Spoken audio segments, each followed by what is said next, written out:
Buenas tardes a todas y a todos. Muchísimas gracias al Sindicato de Periodistas por la invitación que me habéis hecho a compartir este rato y bueno, plantear algunas de las cuestiones desde el punto de vista jurídico, que es lo que se me pedía, ver desde el punto de vista jurídico cómo se actúa ante o frente a la situación que nos encontramos cotidianamente de llegadas marítimas a estas personas, cuáles son los derechos y las actuaciones que como letrados podemos tener y de hecho tenemos en su asistencia jurídica, ¿no?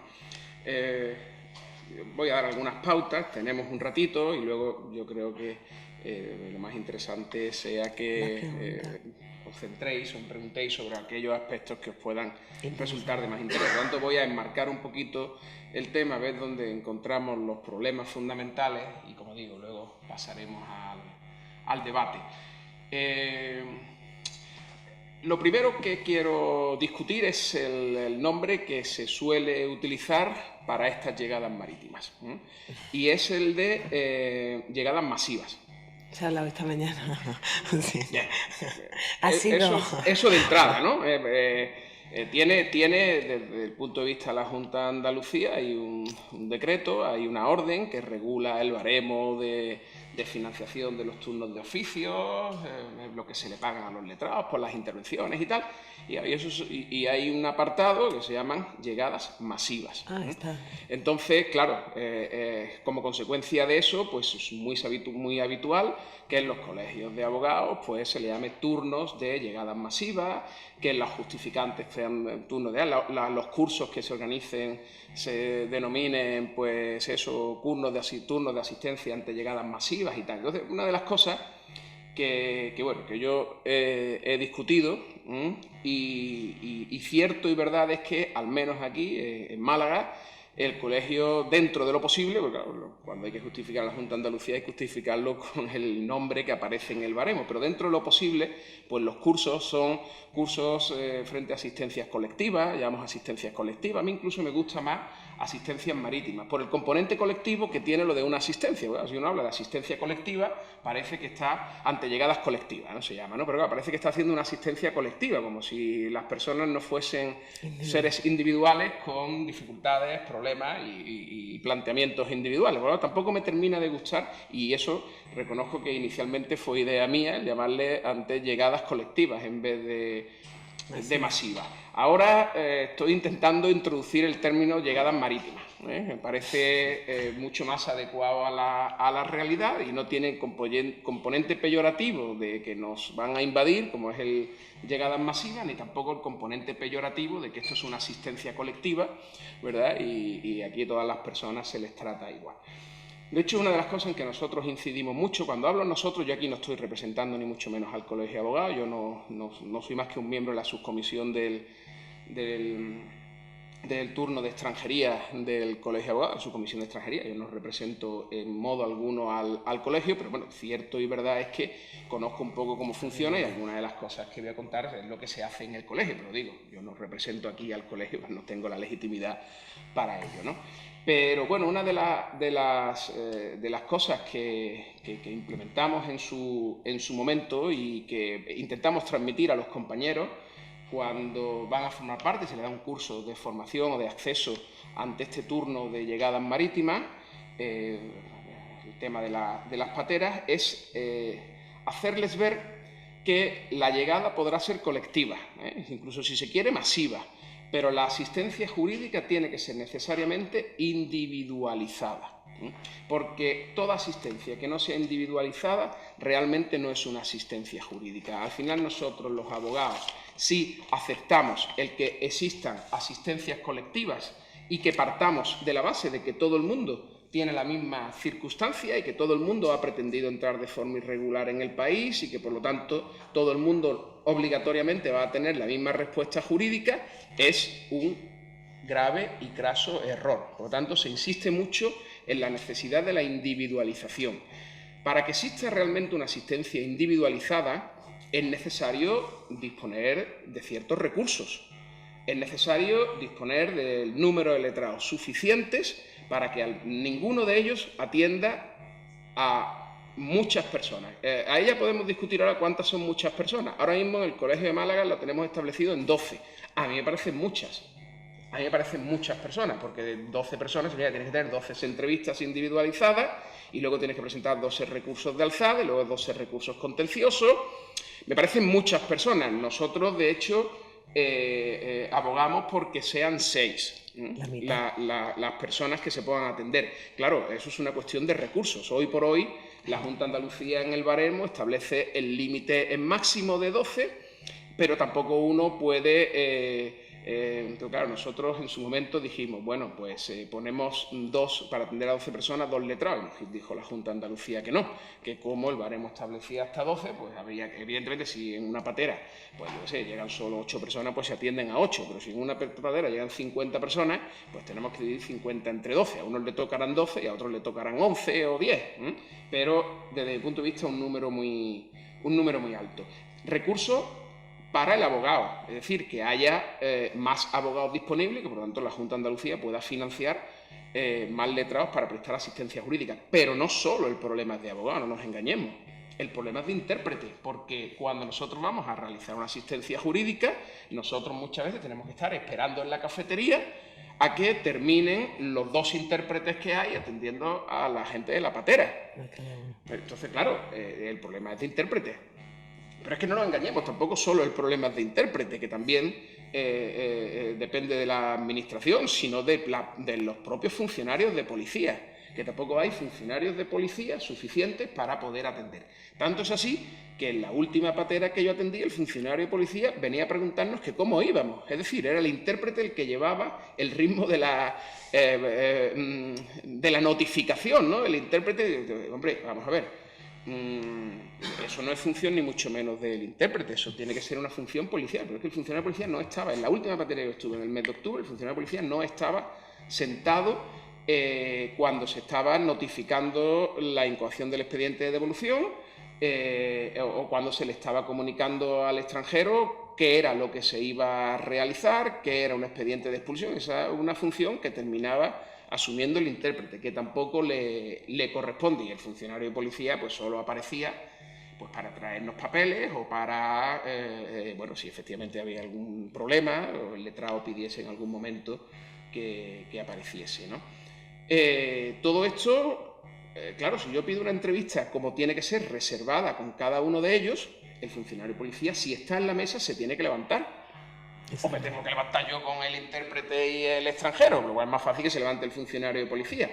Pero claro, si yo estoy atendiendo a 12 personas, eso son cuestiones puramente prácticas, pero que yo creo que terminan afectando a la realidad de la asistencia que cotidianamente se realiza. El funcionario de policía tiene que levantar 12 veces. Entonces, claro, la dilatación en el tiempo de la asistencia jurídica es mucho más importante porque hay una falta de funcionarios, falta de espacio para realizar esas asistencias, falta de intérprete y falta de letrados suficientes. Si nosotros tuviésemos el doble de intérpretes, tuviésemos el doble de abogados y tuviésemos el doble de funcionarios y en unas instalaciones donde efectivamente se pudiese realizar una asistencia con dignidad y no en un polideportivo con una mesita de playa y 4 sillas alrededor de la mesa de playa, pues yo creo que evidentemente la dignidad de esa asistencia letrada sería mejor y por lo tanto se estarían protegiendo de manera más eficaz los derechos de los extranjeros, ¿no? Todo esto termina al final, la forma en que se producen, afectando a algo tan importante como es la confianza que ha de existir entre el abogado y su cliente, es decir, el abogado y el extranjero. Hay un momento en donde, por mucho que tú termines explicando, el extranjero termina desconfiando de quién es esa persona que se le ha sentado ahí enfrente, que es verdad que le han dicho que es abogado. Nosotros también recomendamos que se entregue una tarjeta de visita, bueno, pues para que tenga mayor confianza.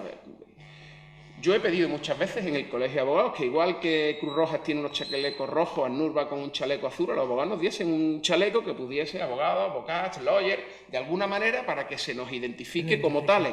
¿Qué es lo que hago yo? Pues me llevo una credencial de esta que nos dan en los congresos y entonces pongo en letra grande abogado, advocat, lawyer, para ver si así, aparte de dar la tarjeta de visita, pues consigo empatizar algo más con esa persona, porque la experiencia me dice que por mucho que tú le digas a esa persona que eres su abogado, por mucho que tú le des la tarjeta, por mucho que tú le expliques, claro, estamos hablando de un corto periodo de tiempo, la importancia que tiene que esta persona se vaya donde se vaya, contacte contigo. Dice, mire usted se va a donde sea, a Francia, a Alemania, usted tiene aquí mi correo electrónico. No le cuesta ningún trabajo mandarme un correo electrónico y diciendo, mire usted, yo soy fulanito de tal que atendió tal día, en francés, no se preocupe, en su idioma natal, ya el translator ese eso lo facilita, ¿no? Si no entendemos el idioma. ¿Pero por qué? Porque si yo consigo una suspensión de una orden de devolución, que ha ocurrido, o yo consigo una sentencia favorable anulando la orden de devolución, que ha sido muy habitual, ahora es verdad que cada vez un poquito menos, porque lo estaban haciendo fatal, se estaba tramitando y gestionando fatal, ahora como consecuencia de la cantidad de sentencias que han perdido, están mejorando los procedimientos, es que no tengo cómo comunicárselo al extranjero.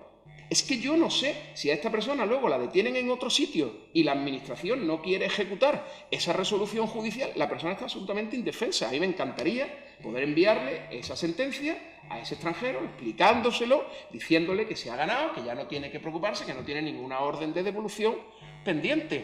Y me da igual que esté en Alemania, esté en Francia, esté donde esté. Bueno, pues la realidad práctica es que yo he atendido desde el mes de julio, aquí a 11 y 8 son 19 personas y ni una sola de ellas se ha puesto en contacto conmigo. Ni una sola. Es una realidad. Y yo le he dado a todas mi tarjeta de visita, le he dado a todas un papelito en donde le decía que entregasen ese papelito a la ONG a la que fuese acogida, porque en ese papelito le decía yo a la ONG que era muy importante que hiciese ver a esa persona el que estuviese en contacto con su abogado. Ni una sola.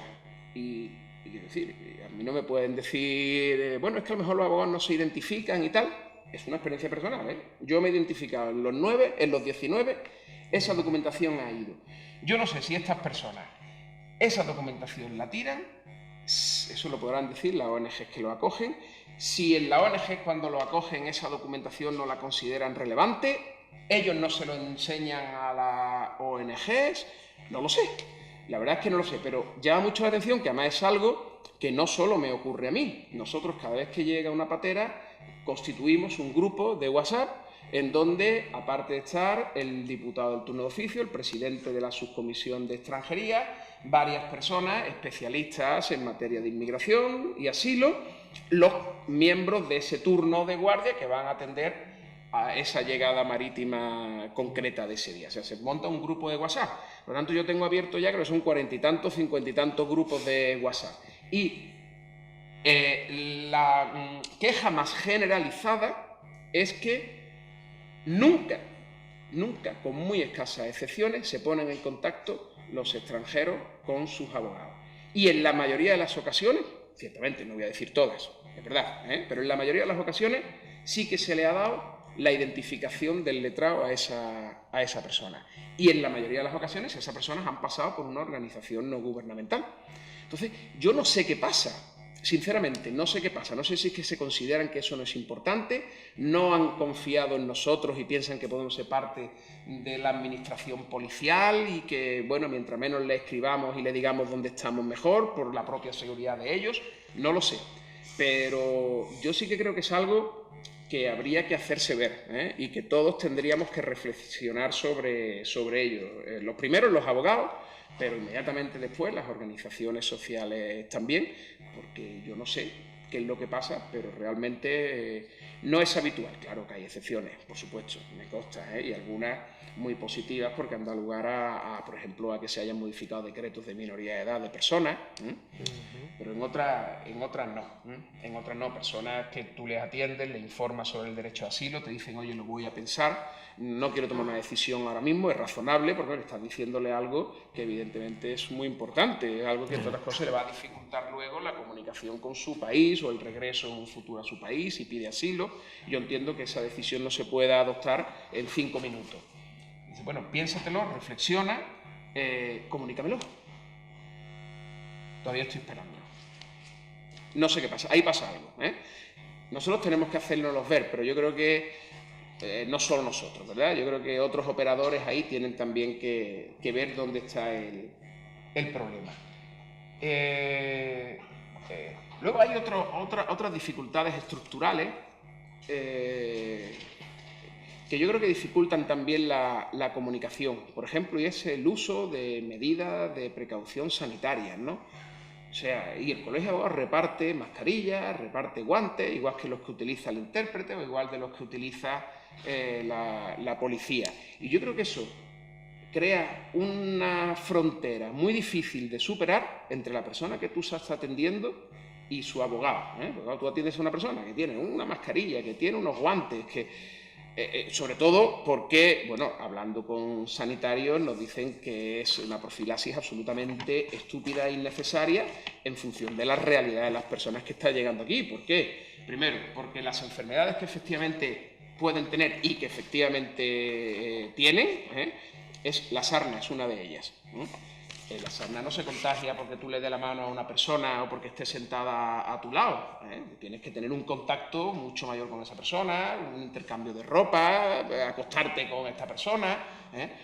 Y sin embargo, sobre la base de que hay personas con sarna, que es verdad, eso es cierto, eso yo lo he visto, pues ya se recomiendan esas medidas profilácticas que yo creo que crean una frontera bastante infranqueable, ¿no? Luego, ¿no? Es que hay algunas personas que pueden venir con hepatitis. ¿Bien? La hepatitis se pega porque una persona esté sentada al lado tuya o porque tú le des la mano a esa persona y la saludes. Vamos, yo con los médicos que he hablado, de médicos del mundo, porque hemos hecho una consulta, nos han dicho que eso en absoluto es así. Enfermedades cuarentenables en sus países de origen, pues si estas personas llevan fuera de sus países de orígenes años y meses, sino años, ¿no? De hecho, fíjate, el ébola, ¿quién lo trae aquí? Españoles, ¿no? Europeos, ¿no? Ni un solo africano trae el ébola aquí, es para hacérselo ver también. Tuberculosis, la tuberculosis, vamos a ver, efectivamente la tuberculosis puede contagiarse cuando es activa, entonces me explicaban, es decir, cuando una persona pues, tiene esputos con sangre y tal, esa persona no está allí, esa persona está hospitalizada. Porque efectivamente han llegado personas con tuberculosis y esas personas con tuberculosis lo primero que se ha hecho es hospitalizarla, llevarla al hospital, no se hace una asistencia letrada, ¿no? Por lo tanto, es una medida que efectivamente recomienda el protocolo del Consejo General de la Abogacía, con la cual yo personalmente no estoy de acuerdo y hoy por hoy nunca he utilizado, pero sí que es verdad que hay compañeros que lo hacen y yo creo que eso todavía dificulta aún más esa relación a la que yo he hecho referencia. Por eso decía que aquí todos teníamos que entonar un poco el mea culpa y hacernos ver, los primeros los abogados, ¿no? Yo creo que al extranjero que llega tenemos que darle una sensación de imparcialidad. Él tiene que sentir que la persona que está ahí a su lado, que le está recomendando, todo esto, claro, a través del intérprete, que la labor del intérprete es absolutamente fundamental, porque yo puedo explicar algo, yo puedo intentar transmitir cierta empatía, que si el intérprete no interpreta con la misma empatía que yo lo estoy diciendo, no sirve absolutamente de nada. Pues claro, yo le puedo mirar a él, le puedo decir, mira, explicarle qué es el derecho de asilo, qué es tal, qué es cual, Pues si luego el intérprete le dice, queda simplemente la frase dicha, probablemente diciendo lo que yo he dicho, pero una cosa es traducir y otra cosa es interpretar. Yo creo que tiene que transmitirlo con la misma empatía, con el mismo acento en aquello que es más importante, por lo tanto ahí la labor del intérprete desde mi punto de vista es fundamental y claro, a veces es muy difícil que nosotros podamos controlar o detectar esa interpretación si no hablamos el idioma. Luego también es cierto que los intérpretes que hay, si es intérprete de francés, intérprete de inglés. Y nos estamos encontrando que no todas las personas controlan ni manejan esos dos idiomas, que pueden entender algo, claro, igual que puedo entender yo el inglés. Claro, si a mí me pillan yo qué sé, en cualquier país de África y me dicen, no, mire usted, no tenemos intérprete de español, tenemos de inglés. Hombre, antes de que me hablen en suajili, pues me hable usted en inglés, pero yo preferiría que me hablara usted en español, ¿no? No, es que no. Bueno, ante la falta de suajili, de español, me pone usted un intérprete de inglés. Pero aquí pasa algo parecido. porque hay personas que ven que claramente no te están comprendiendo cuando se le está hablando en francés, no están comprendiendo al intérprete cuando se le está hablando en francés. Les suena algo, han estudiado en el colegio, tal, pero hombre, aquí estamos hablando de cosas mucho más importantes. Entonces, en esos casos, pues intenta traer a otra persona de entre los detenidos que sí que hable suajili el francés y que haga un poco de intermediario. Pero claro, ya la cosa empieza a complicarse, porque sobre todo en determinadas cosas tampoco sabemos quién es esa tercera persona. Pensemos, por ejemplo, en el caso de trata de seres humanos. Entonces, a la madame, ¿verdad?, le estamos diciendo que le interprete a la víctima recién captada para la red. Es muy complejo, es muy complejo. Y es verdad que no estamos preparados, en este caso me refiero a la Administración, en cuanto a poder dotar de intérpretes de determinadas lenguas a estas personas que van a ver más allá del inglés y el francés, ¿no? Luego, cuando voy dando una serie de pinceladas, ¿no?, y luego ya podemos centrarnos en lo que más nos interese. Luego yo creo que una función fundamental del abogado es detectar 3 posibles vulnerabilidades. Puede haber muchas más, pero vamos a centrarnos en 3 vulnerabilidades. Personas que pueden ser merecedoras de protección internacional. Eso es muy amplio, porque no solamente está el asilo, tampoco vamos a explicar ahora eso, pero está la protección subsidiaria, pero es que incluso está la protección por razones humanitarias, ¿vale?, que es el tercer sistema de la protección internacional, o la tercera vía, que es lo que han hecho ahora con los ciudadanos venezolanos, por ejemplo, para que nos hagamos una idea. Se les deniega el asilo, pero dice, bueno, pero usted puede ser beneficiario de protección, de razones humanitarias, de motivos humanitarios, protección por motivos humanitarios. Oye, a lo mejor muchas de estas personas efectivamente no tienen una persecución individual por razones políticas, de persecución o racial, pero resulta que sí que puede haber una razón humanitaria después de la migración de esta persona.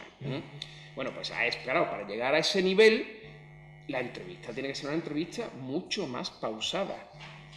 En 5 minutos yo eso no lo puedo detectar. Es imposible. Yo necesito una entrevista con esta persona muy tranquilo, con el intérprete o la intérprete muy tranquila, interpretando, que no solo traduciendo, y después de una conversación con tiempo, pues yo puedo llegar a la conclusión y dice, mira, verdad, tú no has huido de allí por un motivo de persecución política, ¿vale? No has tenido ningún problema, porque si te identifican algún problema de esto, el asunto es mucho más fácil, ¿no? Pero yo sí que estoy aquí viendo detrás un motivo humanitario claro, que resulta que tú estás procediendo a una zona del Sahel donde efectivamente habéis pasado hambre, mucha hambre, por ejemplo. Oye, pues ese tipo de cosas tienen que ser puestas de manifiesto, porque es que a lo mejor tú has perdido a algún familiar tuyo por hambre. Oye, hay un motivo humanitario importante. Ya no hablemos de catástrofes, ¿no? Aparte de las alimentarias, ¿no?, sino otro tipo de catástrofes naturales, por el cambio climático. Bueno, hay una serie de cosas que hay que detectar, ¿no? Es también, desgraciadamente, habitual la migración por motivos de matrimonio forzado. Y ahora todo el mundo piensa en la mujer que la quieren casar con el viejo. Por supuesto. Yo me he sorprendido la cantidad de hombres que a mí me han dicho que se iban de la casa porque querían casarlo con una chica joven que no le gustaba, que no era su novia. Chicos, varones, varones muy jóvenes, varones de 19, 18 años, con chicas. Yo decía, bueno, una señora, y no, una chica joven, pues mira, no, yo me quiero casar con quien yo quiera, no me quiero casar. Y a mí eso me sorprendía, porque yo tenía un poco la imagen de que el matrimonio forzado efectivamente era la chica joven que van a casar con el señor mayor, que existe, que existe, y varias de las mujeres que yo atendí en la última. La primera patera fueron todos hombres, la segunda patera fueron todas mujeres.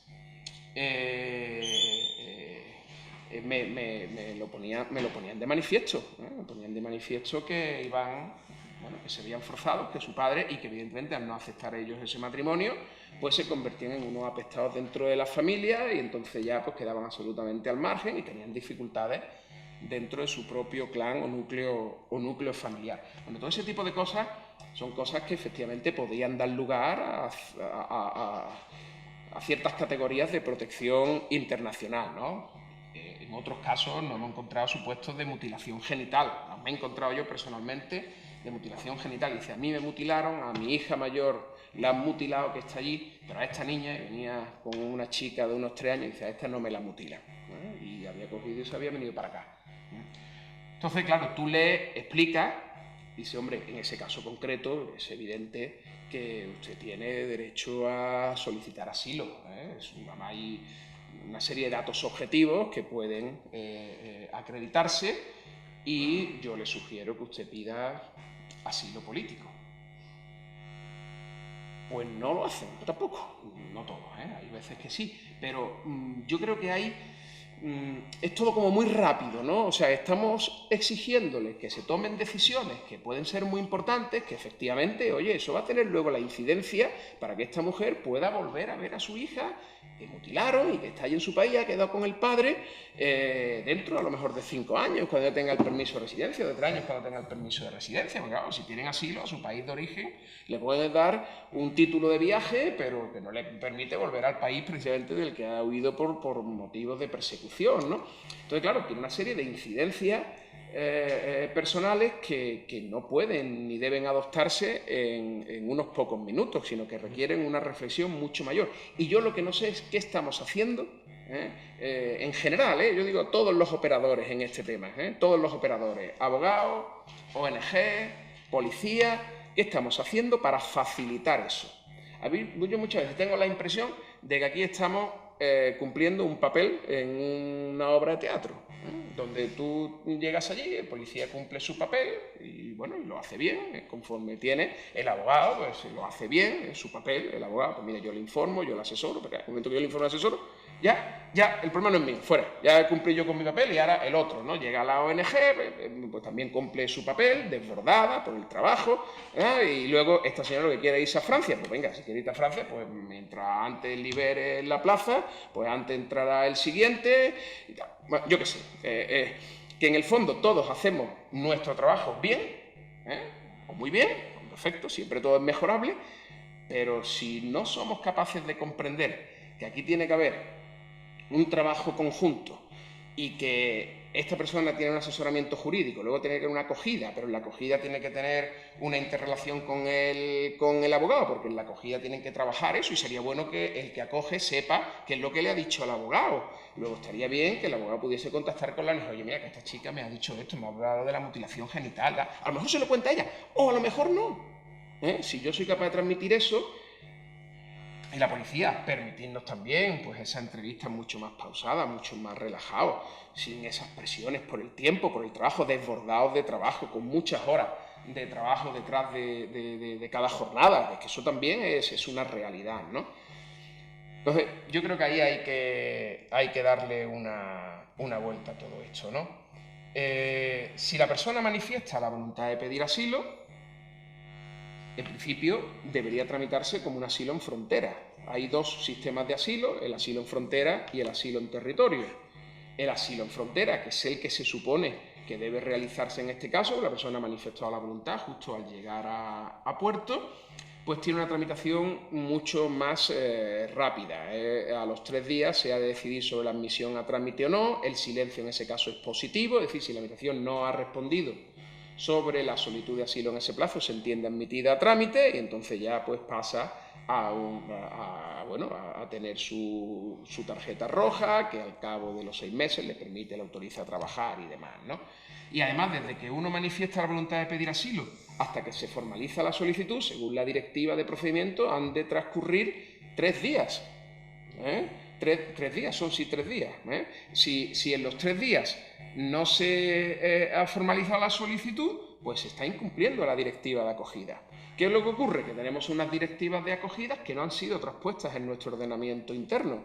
La ley de asilo es del año 2009 y el reglamento es anterior incluso, si no recuerdo mal, al año 96, me corregiréis, anterior a la ley de asilo, 94, no sé, 94 quizás, es anterior a la ley de asilo. Entonces no ha habido una transposición de las directivas.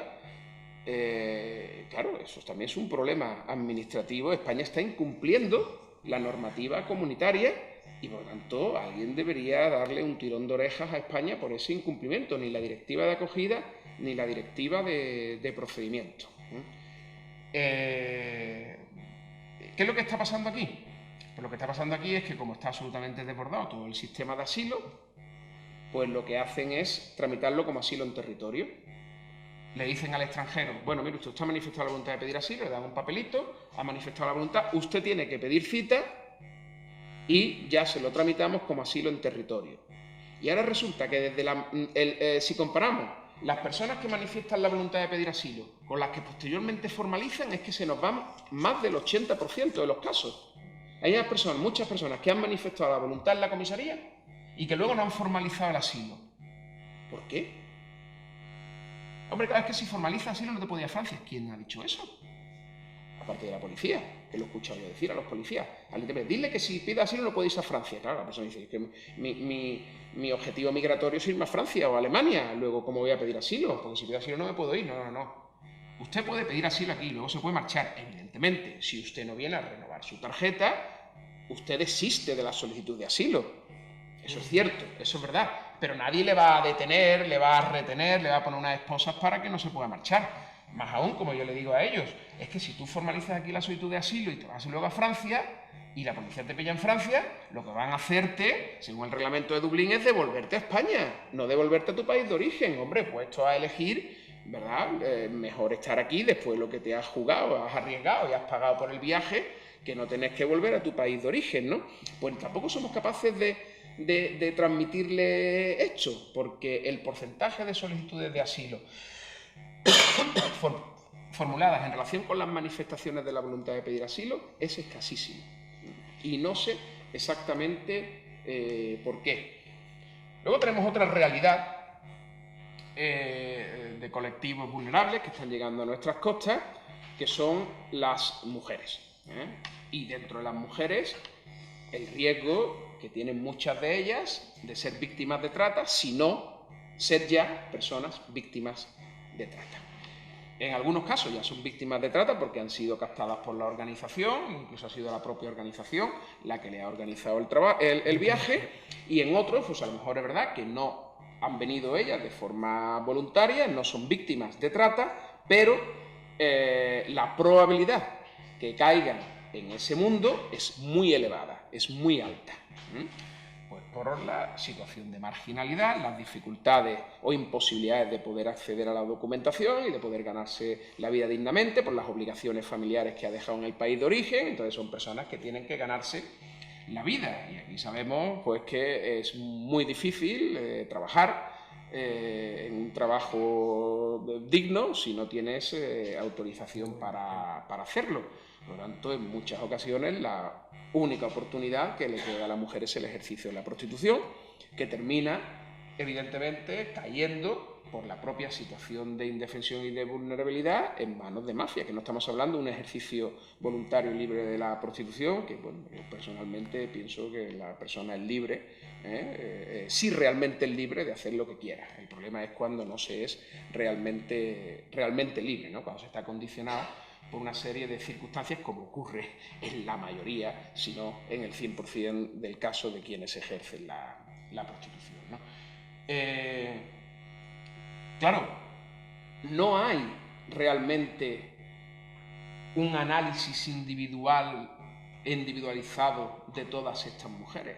Si tú le preguntas a cualquiera, dice, oye, muchas de estas mujeres que llegan en patera, ¿dónde van a acabar? Y te lo dicen en el polígono. Y es real, tú lo preguntas y esa es la respuesta que mucha gente te da. Van a terminar acabando en el ejercicio de la prostitución. Y dice, bueno, y si usted está tan seguro de eso, o incluso usted está tan seguro que estas personas han sido víctimas de trata, que han sido violadas en el camino, que han sido agredidas, que han tenido que soportar quienes la controlen durante el viaje, en definitiva, que han asumido ciertas deudas que luego van a tener la obligación de devolver, y eso es algo que se conoce y que se sabe. ¿Por qué no hay un sistema de detección de víctimas de trata realmente potente en nuestro país? Porque si sabemos que esa es una realidad, pues lo que hay que hacer es pongamos los medios para que eso no ocurra. Entonces, cuando llegue una mujer con determinado perfil, Hombre, hay gente muy especializada, yo no soy uno de ellos, pero hay entidades, organizaciones, incluso funcionarios de policía especializadas en la detección de trata.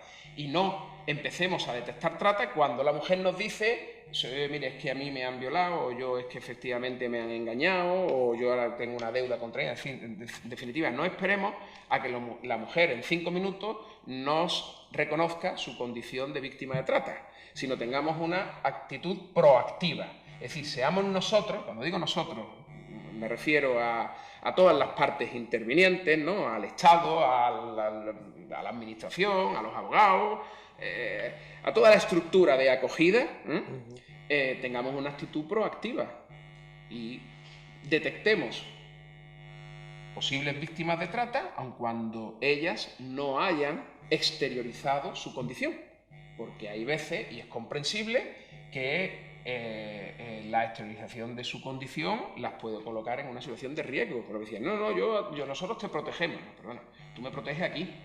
Yo sé que en España no me va a pasar nada, tú me vas a mandar un piso protegido, nadie va a saber dónde estoy, voy a ser testigo protegida, eso está muy bien. Pero allí, ¿quién me protege?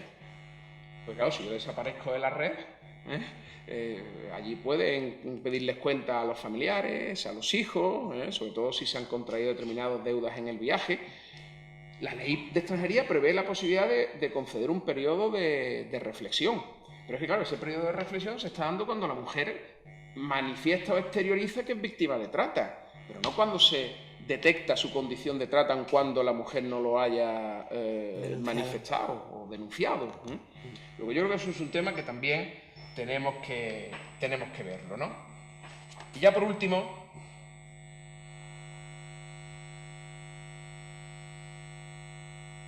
el tercero de los colectivos vulnerables son los menores o presuntos menores. Incluso me voy a centrar en la segunda parte, porque bueno, los menores todavía, aquellos que son detectados como menores de edad, o bien porque es evidente, me refiero a no acompañados, ¿no? O bien porque la prueba oseométrica o el radiólogo de turno ha considerado que ese niño tiene 17 años, porque es una persona muy lista, muy inteligente, que ve una radiografía y dice 17 años, chica, la ha cuadrado, Pues bueno, en ese caso no hay ningún problema. Bueno, no hay ningún problema, entendedme, entran en el sistema de acogida, van a la comunidad autónoma, entran dentro del sistema de protección y luego allí hay otros problemas y tal.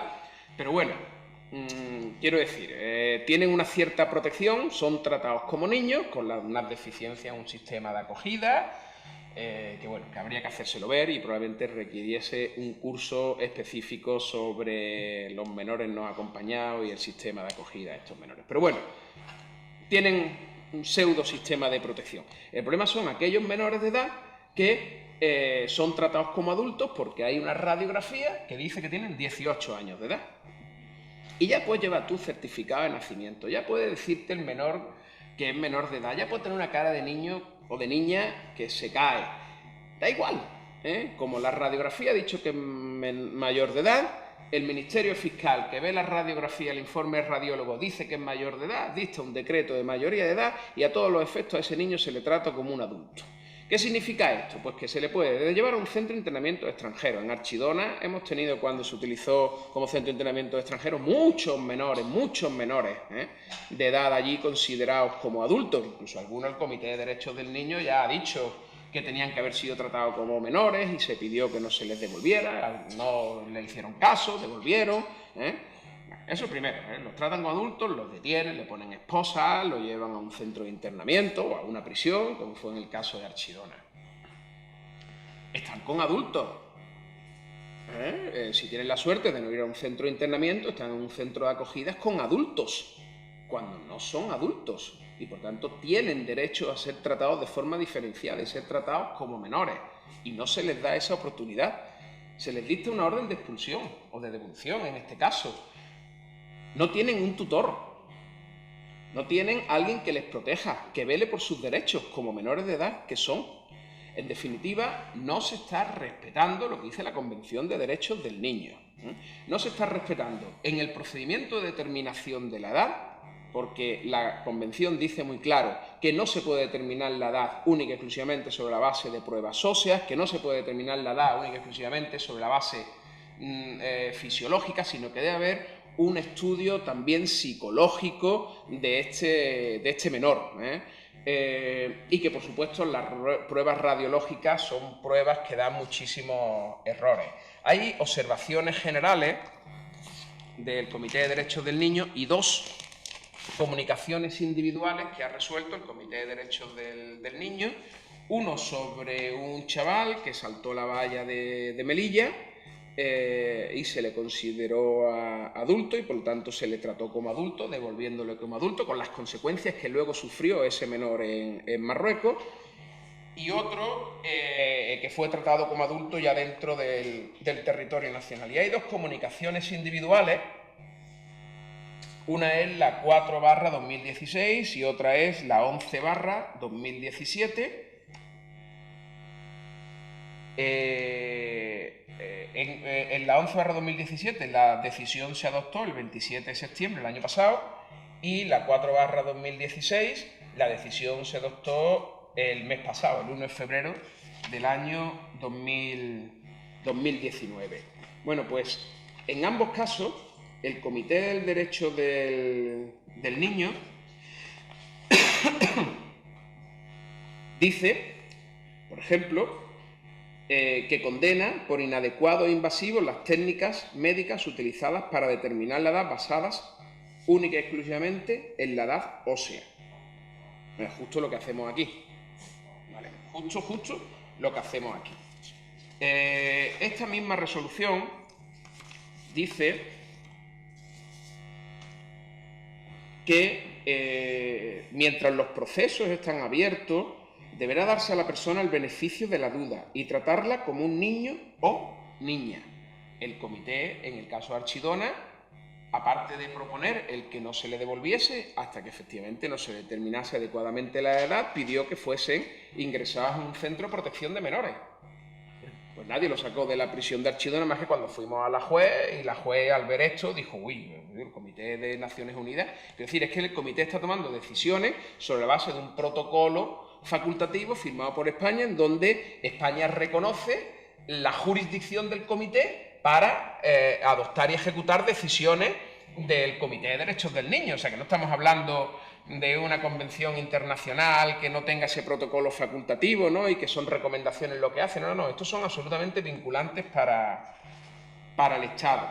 También dice el comité que a este presunto menor ha de designársele un representante antes de la determinación de la edad, que le acompañe a la práctica de las pruebas, porque tiene que ser tratado como un menor de edad hasta que no se determine lo contrario.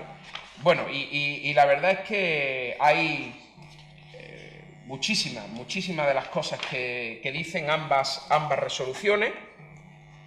La de Melilla, la del salto de la valla de Melilla, pues lo mismo, ¿no? Criticó la actuación del Estado de trasladar a un niño sin haber determinado. En este caso es que en Melilla ni tan siquiera se realizan pruebas oseométricas, porque claro, con el sistema este de devoluciones en caliente, cogen al chaval y lo mandan a Marruecos sin ni tan siquiera ni dar la posibilidad de pedir asilo, protección internacional, ni tan siquiera dar la posibilidad de alegar o manifestar su condición de menor de edad. Bueno, dijo que cómo se puede mandar a una persona así sin saber a ciencia cierta que es adulto a un país en donde existe un riesgo real de producirle un daño irreparable. Bueno, perdió varios incisivos este chaval en Marruecos como consecuencia de la actuación de las fuerzas de seguridad marroquíes, ¿no?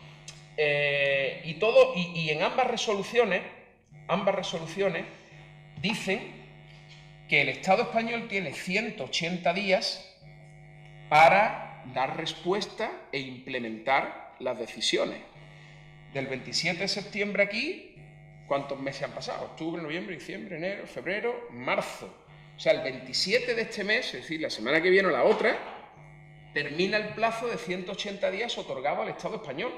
Nosotros mientras estamos dedicados a lo que estamos dedicados, ¿no? A los juicios, a otras cuestiones, a pelearnos, a convocar elecciones, a desconvocar elecciones, pero realmente nadie está implementando decisiones. Entonces es que yo, de verdad, Es que se incumple la ley, es que se incumple la ley. Bueno, pero mire usted, que si el primero que incumple la ley es el Estado. O sea, ¿qué legitimidad tiene usted para exigir que otros cumplan resoluciones judiciales si usted es el primero que no cumple resoluciones judiciales?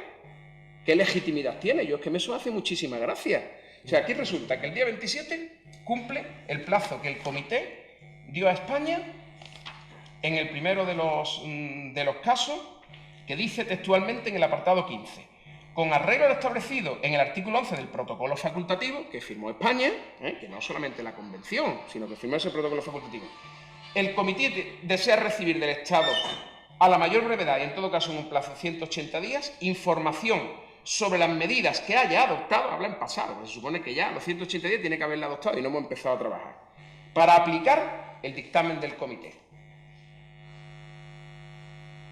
Pues parece que nadie está haciendo los deberes, ¿no? O sea, se está incumpliendo una decisión de Naciones Unidas y luego se nos llena la boca de cumplimientos de decisiones judiciales y tal. Pues empecemos a cumplir las de Naciones Unidas y luego usted tendrá legitimidad para pedir y exigir el cumplimiento de otras resoluciones judiciales.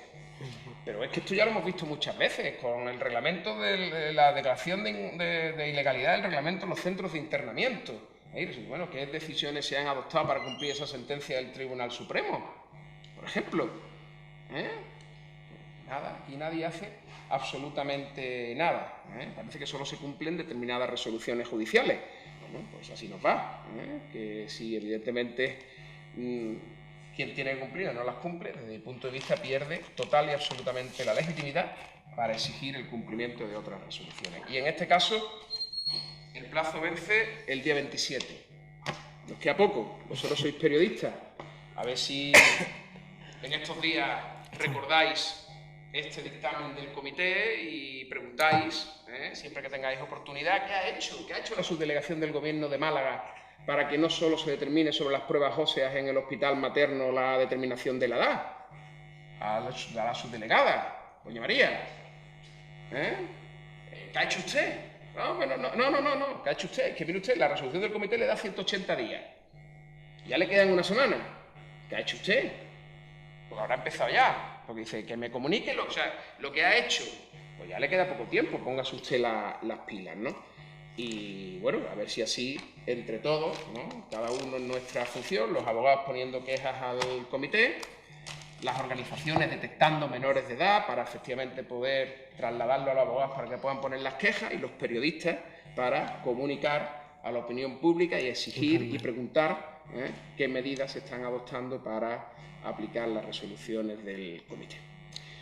Yo con esto, como ya os dije en un ratito, doy por concluida estas pinceladas y ahora pues quedo a vuestra disposición para que profundicemos sobre esta estructura que he dado. Esto normalmente lo suelo dar en un curso mucho más largo en el Colegio de Abogados, pero claro, el foro aquí es diferente. Yo creo que era más un planteamiento desde el punto de vista jurídico, porque todo lo que he hablado es de derecho, yo no sé hablar de otra cosa, pero que evidentemente tiene una repercusión social y mediática mucho más importante. Fundamental.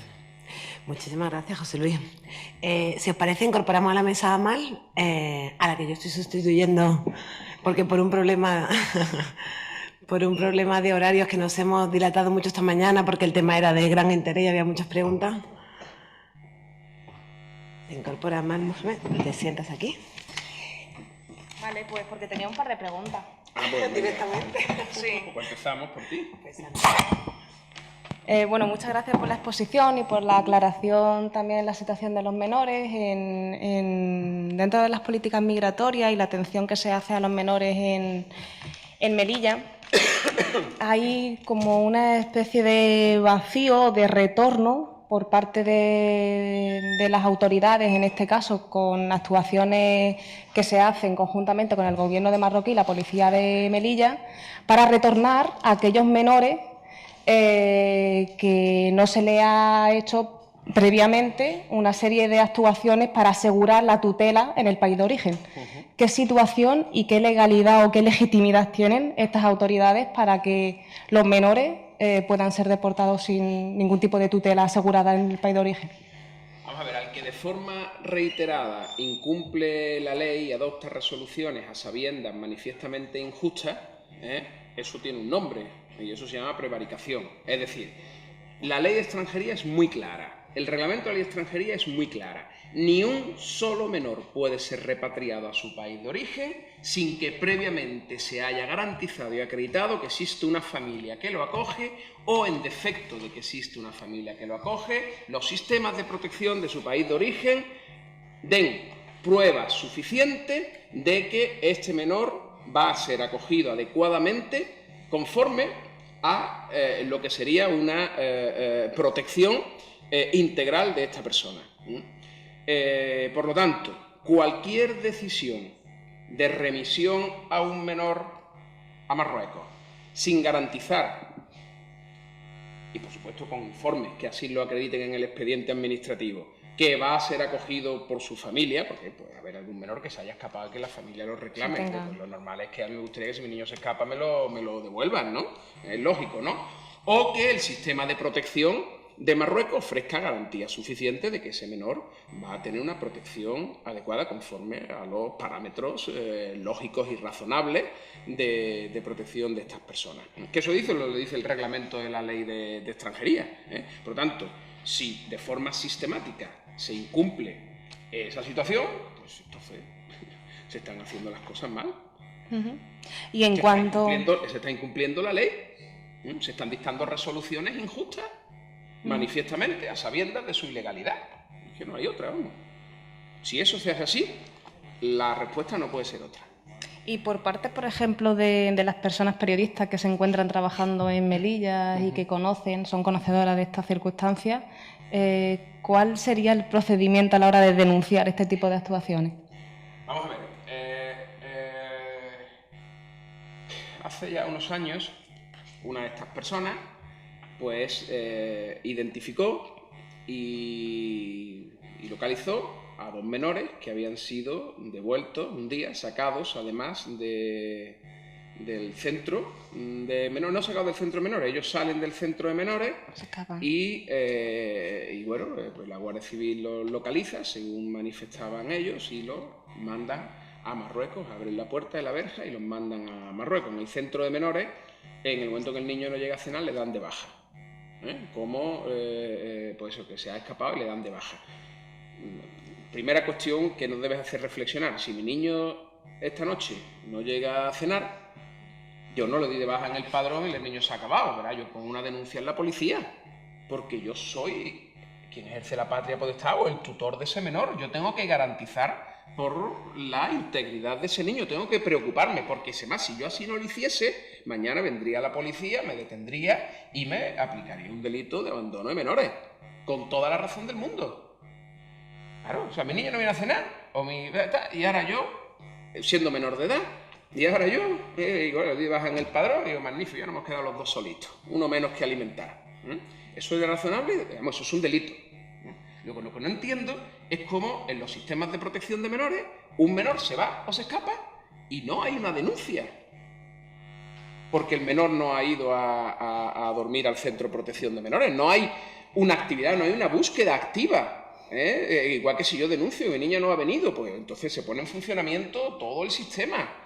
Como ocurrió en Valencia, ¿no? Ha sido estos días atrás, claro, y lógico, y todo el sistema buscando a ese niño porque efectivamente está en riesgo. Yo no lo entiendo, yo sinceramente no lo entiendo. No lo entiendo, porque el tutor tiene la misma responsabilidad que el padre o la madre. La misma.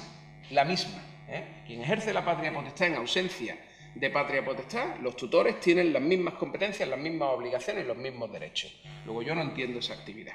Bueno, pues eso que os estaba diciendo, estos chavales efectivamente no vuelven a cenar, le dan inmediatamente de baja. Afortunadamente tenían una alta y una baja, que eso luego se pudo acreditar en el juzgado.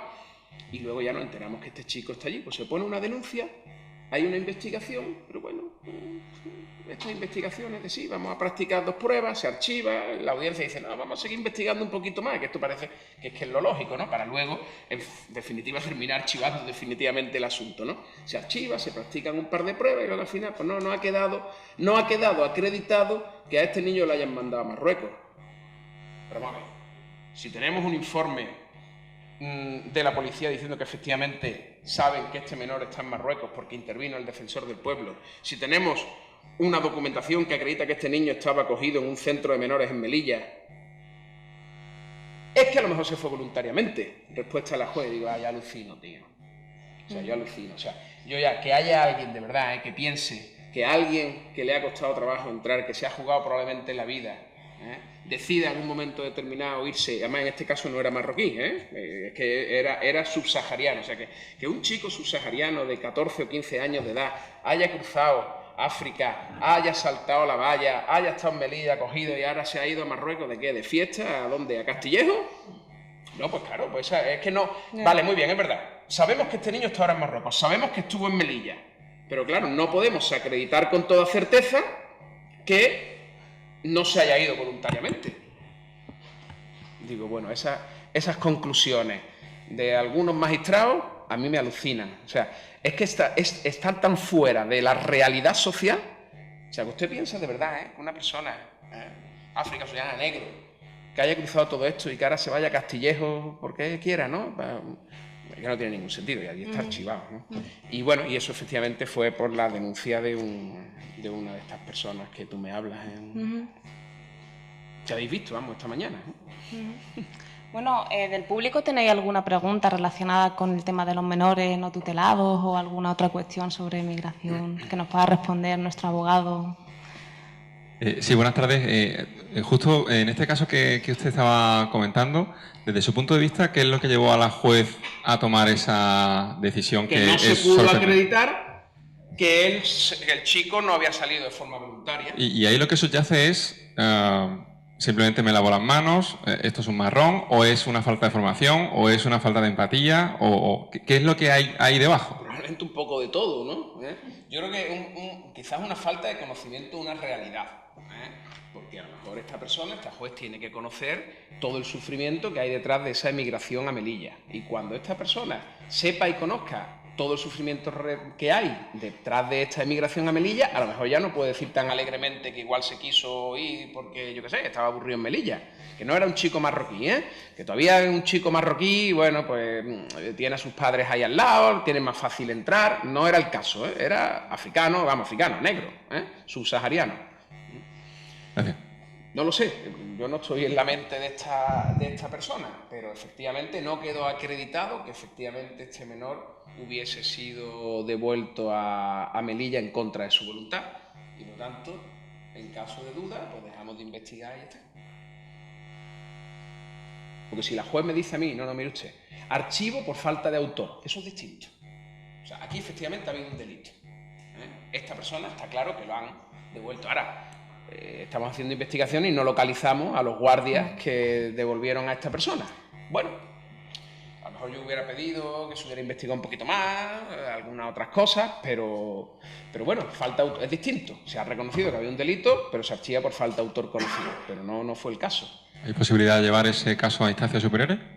Ya no. A instancias superiores la audiencia provincial que archivó también, que confirmó el auto de archivo. Este ya es un caso ya hace algunos años, ¿no? Pero bueno, fíjate, a instancias superiores ha llegado con la devolución de este niño de Melilla, el Comité de Derechos del Niño. Tenemos el tema DANI pendiente del Tribunal Europeo de Derechos Humanos. Tenemos el otro asunto, MBND, que se ha ganado en la primera instancia y el Estado ha recurrido.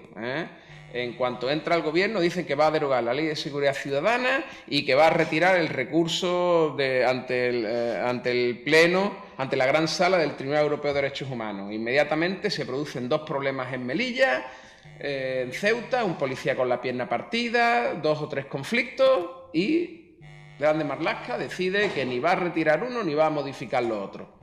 Y es lo que tenemos. Y entonces resulta que el mismo que firmó el recurso de inconstitucionalidad contra la Ley de Seguridad Ciudadana, cuando tiene la posibilidad de modificar la Ley de Seguridad Ciudadana, que lo hubiera ganado, porque ahí los nacionalistas lo hubieran aprobado, no inicia la modificación de la Ley de Seguridad Ciudadana. O hay un lobby muy fuerte en Ceuta y Melilla por parte de las fuerzas y cuerpos de seguridad, o yo qué sé, o los militares y tal, o realmente no entiendo esa falta de criterio, ¿no? Es que la primera firma que aparece en el recurso contra la Ley de Seguridad Ciudadana, por los mismos argumentos que acordó y dictó la sentencia el Tribunal Europeo de Derechos Humanos es el presidente del gobierno, que es el jefe del Ejecutivo, que perfectamente podría haber propuesto una reforma de la Ley de Seguridad Ciudadana. Que además, que digo, que hubiese ganado.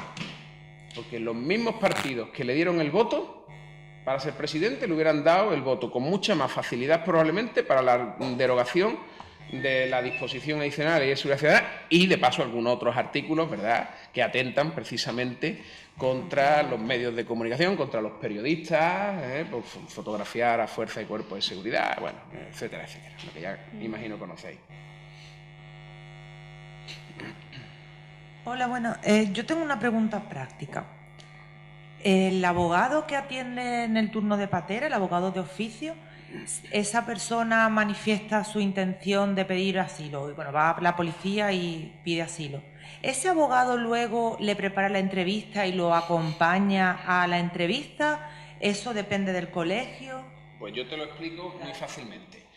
Desde el momento que la persona manifiesta la voluntad de pedir asilo, según nuestro protocolo de actuación, ese letrado tiene la obligación de seguir todos los procedimientos de esa persona hasta el final. Eso significa el recurso administrativo de alzada contra la orden de devolución, la asistencia a comisaría para la formulación de la solicitud de asilo, el reexamen si es que se deniega y todo.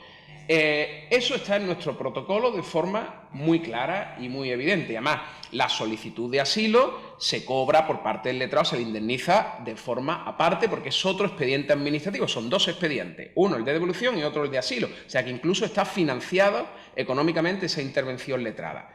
En teoría eso está así. Problema práctico. Esa persona, en cuanto manifiesta la voluntad de pedir asilo, va a una ONG. Bueno, en principio debería ir a la ONG. En casi todas las ciudades de España hay solicitantes de asilo durmiendo. En casi todas las ciudades de España, en Málaga incluida, hay solicitantes de asilo durmiendo en la calle porque no hay plazas. No, pero yo no estoy hablando ahora de plazas de acogida, estoy hablando de personas que no han formalizado la solicitud. Estoy hablando de acogida humanitaria, ¿vale? No de asilo. No ha formalizado la solicitud, ha manifestado la voluntad. No se le considera todavía solicitante de asilo y por lo tanto no entra en el sistema de acogida de asilo. Claro. Pero van a una ONG, yo en Málaga no sé si es CEAR, puede ser. Sí. Eso es, el que manifiesta la voluntad de pedir asilo va a CEAR, pero todavía no entra en el sistema de asilo como tal, hasta que no formaliza, ¿no? Digo yo, no lo sé. Claro, hay una cosa que ellos llaman primera acogida de emergencia, que eso es lo que yo digo que no hay plaza, estamos hablando de lo mismo. Ya. Yo estuve el otro día con gente. Entonces, y... ¿Cuál es el problema? ¿Cuál es el problema? Que luego esta persona probablemente se marche en breve plazo de tiempo, salga de la ONG y por lo tanto no formaliza la solicitud, por lo tanto el abogado no se entera. Tampoco sé si la ONG conoce quién es el abogado que ha atendido a esta persona, porque claro, si la ONG le pide la cita, pues la ONG puede hacer dos cosas, o bien asesorarle la ONG con el abogado de la ONG o pedirle al abogado de oficio que le asesore. Yo he visto de las dos cosas. Yo he visto que la ONG a veces va con su abogado, han cogido ese caso y lo han llevado para adelante, pero antes hay que pedirle la cita, ¿vale? Hay que pedirle la cita para pedir asilo. Y otras veces donde la ONG ha contactado, ha conseguido contactar con el abogado o el abogado ha conseguido localizar a la ONG y efectivamente se han puesto de acuerdo para pedir la cita a esa persona y acompañarle para la solicitud, la formalización del asilo. Pero es verdad, y al menos eso es lo que yo estoy viendo en la mayoría de los grupos de pateras, que la mayoría de la gente que manifiesta la voluntad, el abogado luego no vuelve a saber nada. Entonces no sabe si ha pedido asilo, si no ha pedido asilo. Incluso las veces que nosotros hemos preguntado a CEAR, por ejemplo, en concreto, pues en muchas de las ocasiones, y a mí me ha pasado, dice, no, esta persona se marchó de aquí, estuvo 2 días, se ha marchado y no hemos vuelto a saber claro, nada de ella. Yo como activista me encuentro otra situación, ¿no? Son personas que salen a veces de la ONG o que ni tan siquiera han pasado por ellas, porque también hay personas que cuando salen de los CATES quedan abandonadas en el puerto, sobre todo cuando son marroquíes. Y luego yo, por ser activista, pues me los encuentro y esas personas me dicen que quieren pedir asilo, algunas han intentado pedirlo y en las ONG no le han facilitado el poder pedirlo. Entonces yo a veces los acompaño a policía. Y entonces yo me quedo con una persona que ha solicitado asilo, que normalmente a veces no hay plaza de emergencia para que entren dentro del sistema, entonces quedan en la calle y también muchas veces los abogados no prestan asesoramiento de las ONG a estas personas. Yo el otro día ayer hablaba con un compañero tuyo del turno de oficio que acompañó a un chico que está aquí, solicitante de asilo, lo acompañó, era la entrevista porque el abogado no lo acompañaba. Entonces, pero él es abogado, ¿no? ¿Cómo? Él es abogado del turno de oficio. Claro, súper bien, ¿no? Por eso digo, no, hombre, lo que no va a tener dos abogados, el de la ONG y el del turno de oficio. No, claro, como el de la ONG no ha ido, pues nosotros hemos llamado al abogado de turno de oficio y sin problema, vamos, genial. Entonces yo lo que me encuentro es esa situación de que personas que a lo mejor también piden asilo en otra provincia, llegan a Motril, piden asilo en Málaga o como sea. Entonces mi pregunta era más en el sentido de que cómo actuar, si yo puedo llamar siempre al abogado del turno y sobre todo si la persona llegó en otra provincia. En el asilo en frontera y en el asilo dentro de los centros de internamiento, la asistencia letrada es obligatoria, ¿vale?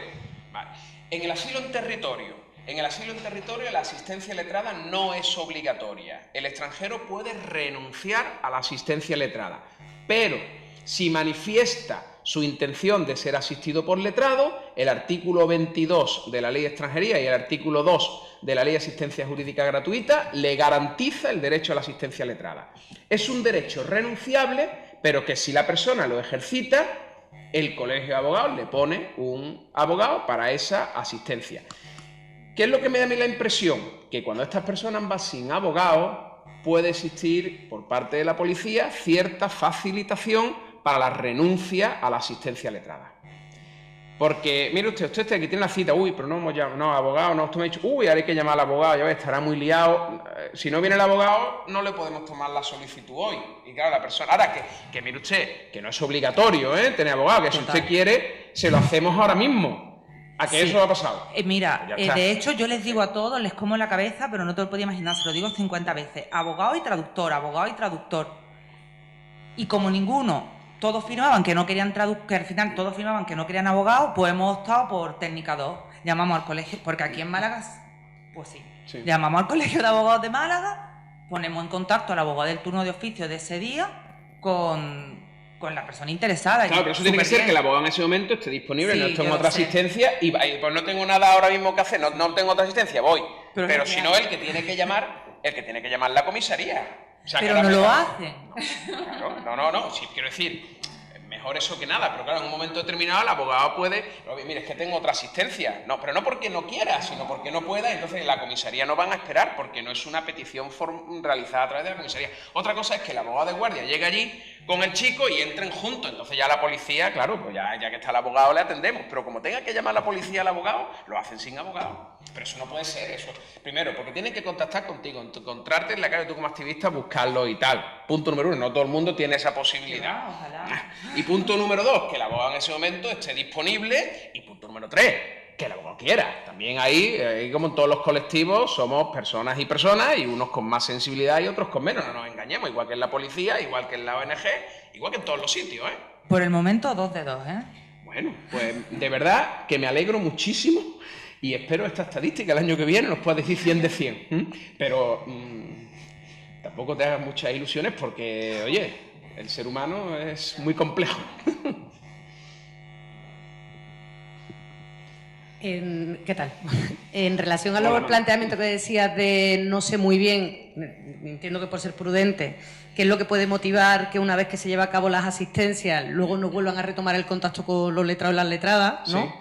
Yo, dentro de mi limitado conocimiento en estos casos en concreto... No, por prudencia, Amanda, es que no lo sé. No, pues, si me da alguna yo lo que te puedo trasladar dentro de los grupos es, en el momento, la sensación es, o por lo menos lo que te transmiten, que en el momento en el que quedan en libertad, parece ser que se han terminado sus problemas.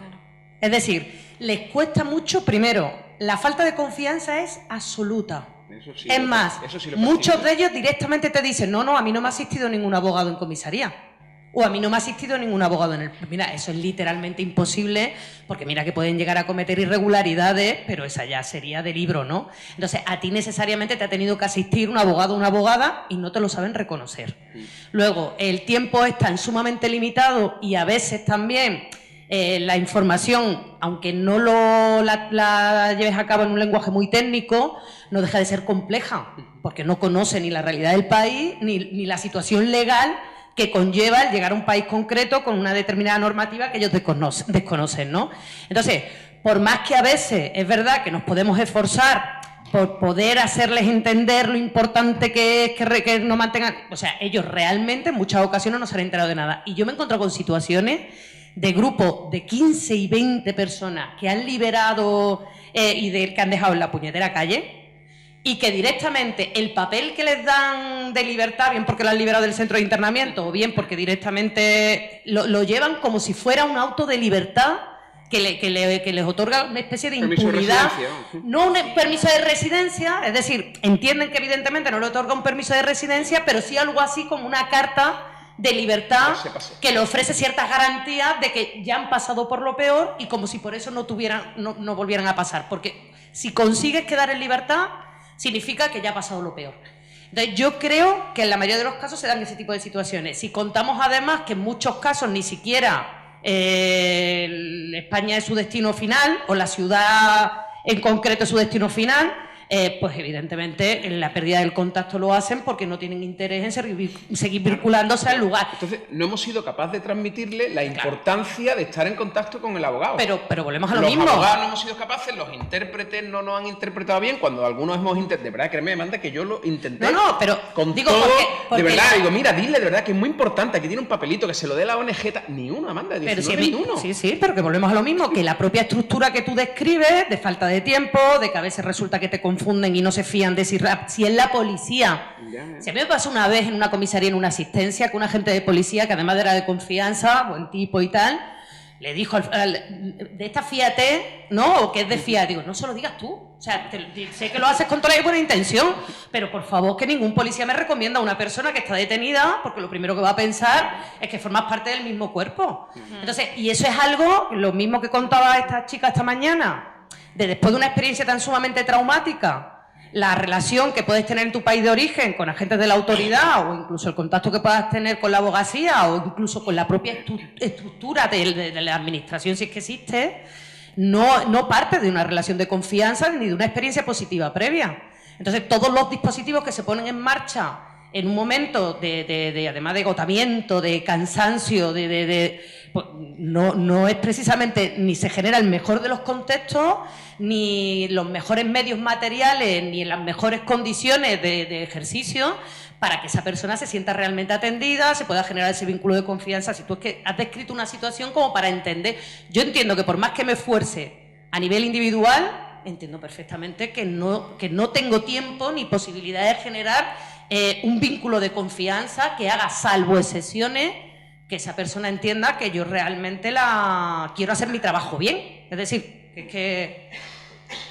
pero yo sobre todo en las caras de sorpresa, cuando les explica que tienen un expediente abierto, que ese expediente no ha finalizado, que el hecho de que los vuelva a parar la policía con posterioridad no significa que los vuelva a ejecutar si ellos no hacen un seguimiento de si se ha interpuesto el recurso o no contra la devolución o la expulsión, y se te quedan con caras como diciendo no, y el mismo papel, no, si yo estoy en libertad, mis problemas han terminado. Ahora empiezan otro, que es cómo consigo los papeles.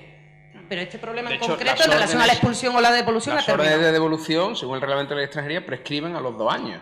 O sea que durante 2 años la policía perfectamente podría ejecutar la devolución de una persona, sin necesidad de incoar ningún otro tipo de expediente.